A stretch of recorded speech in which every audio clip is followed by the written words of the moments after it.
Hello ನಮಸ್ಕಾರ, welcome back to my YouTube channel. ಯಾರು ನನ್ನ ವಿಡಿಯೋ ನೋಡ್ತಾ ಇದ್ರೆ ಲೈಕ್ ಮಾಡಿ, ಶೇರ್ ಮಾಡಿ ಮತ್ತು ನನ್ನ ಯೂಟ್ಯೂಬ್ ಚಾನಲ್ ನ ಸಬ್ಸ್ಕ್ರೈಬ್ ಮಾಡಿ.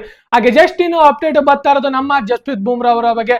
ಇವತ್ತು ಫೈನಲ್ ಡೇ. ಜಸ್ಪ್ರೀತ್ ಬುಮ್ರಾ ಅವರ ಬಗ್ಗೆ ಏನು ಅಫಿಷಿಯಲ್ ನ್ಯೂಸ್ ಬರುತ್ತೋ ಅದು ನಮ್ಮ ಇಂಡಿಯಾಗೆ ಎಫೆಕ್ಟ್ ಆಗುತ್ತೆ. ಏನೇ ಬರ್ಲಿ, ಪಾಸಿಟಿವ್ ಆಗಿ ಬರ್ಲಿ, ಬುಮ್ರಾ ಅವರು ಚಾಂಪಿಯನ್ ಟ್ರೋಫಿಗೆ ಅವೈಲೇಬಲ್ ಆಗ್ತಾರೋ ಇಲ್ವೋ ಅನ್ನೋದು ಇವತ್ತು ಡಿಸಿಷನ್ ಆಗುತ್ತೆ. ಇವತ್ತು ಸಂಜೆ ಒಳಗೆ ಬೂಮ್ರಾ ಅವರ ಅವೈಲೇಬಿಲಿಟಿ ಗೊತ್ತಾಗುತ್ತೆ.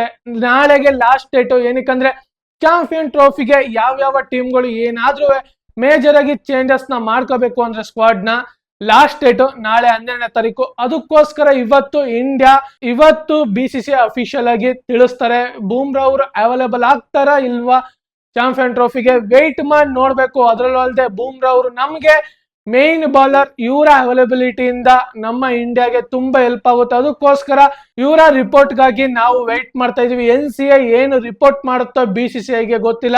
ವೆಯ್ಟ್ ಮಾಡಿ ನೋಡೋಣ ಸಂಜೆ ಒಳಗೆ ಏನು ನ್ಯೂಸ್ ಬರುತ್ತೆ ಅಂತ. ಹಾಗೆ ಜಸ್ಟ್ ಇನ್ನೊಂದು ಅಪ್ಡೇಟ್ ಬರ್ತಾ ಇರೋದು, ಜೋ ಬೇತಲ್ ಅವರು ರೋಲ್ಡ್ ಔಟ್ ಆಗಿದ್ದಾರೆ. ಅಫಿಷಿಯಲ್ ಆಗಿ 2ನೇ ODI ಮ್ಯಾಚ್ ಅಲ್ಲೇ ಬಂದಿತ್ತು. ಇವ್ರಿಗೆ ಏನು ಹ್ಯಾಮ್ಸ್ಟ್ರಿಂಗ್ ಇಂಜುರಿ ಆಗಿತ್ತು, ಅವಾಗ್ಲೇ ಜೋಸ್ ಬಟ್ಲರ್ ಅವರು ಹೇಳಿದ್ರು ಇವ್ರಿಗೆ ಇಂಜುರಿ ಆಗಿದೆ, ಅದಕ್ಕೋಸ್ಕರ ಇವ್ರನ್ನ ಕುಣಿಸಿದೀವಿ ಅಂತ ಹೇಳಿದ್ದಾರೆ. ಅದರಲ್ಲೂ ಅಲ್ಲದೆ ಮೊದಲನೇ ODI ಮ್ಯಾಚ್ ಅಲ್ಲಿ ಚೆನ್ನಾಗಿ ಆಡಿದ್ರು. ಅದಾದ ನಂತರ ಏನು ಇಂಜುರಿ ಆಯ್ತೋ ಅದರಿಂದ ಅವರು ರಿಕವರಿ ಆಗೋಕೆ ಕಷ್ಟ.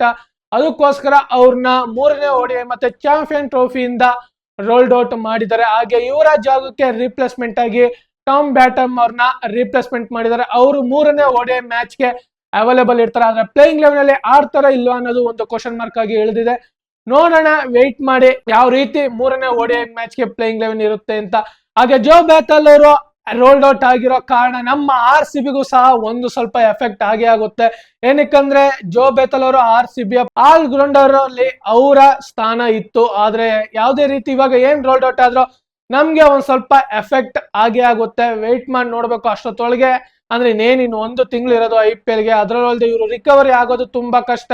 ಏನಾದ್ರೂ ಅವೈಲೇಬಲ್ ಆದ್ರೆ ನಮ್ಮ RCB ಫ್ಯಾನ್ಸ್ ಗಳಂತೂ ದಿಲ್ ಖುಷ್ ಆಗಿ ಹೋಗ್ತಾರೆ. ಆದ್ರೆ ಇವರ ಅವೈಲೇಬಿಲಿಟಿ ತುಂಬಾ ಲೋಯೆಸ್ಟ್ ಚಾನ್ಸ್ ಇರೋದು. ನೋಡೋಣ. ಅದರಲ್ಲೂ ಅಲ್ಲದೆ ವುಮೆನ್ಸ್ IPL ಗೂ ಒಂದು ಸ್ವಲ್ಪ ಇಂಜುರಿ ಪ್ರಾಬ್ಲಮ್. ಅದರಲ್ಲದೆ ಅವಲೇ ರಿಪ್ಲೇಸ್ಮೆಂಟ್ ಮಾಡಿದ್ದಾರೆ.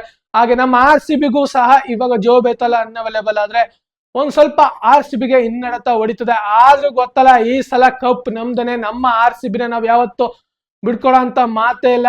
ಯಾರು ಏನಾರ ಹೇಳಿ ನಮ್ಗೇನೋ ಒಟ್ನಲ್ಲಿ ಈ ಸಲ ಕಪ್ ನಮ್ದೆ.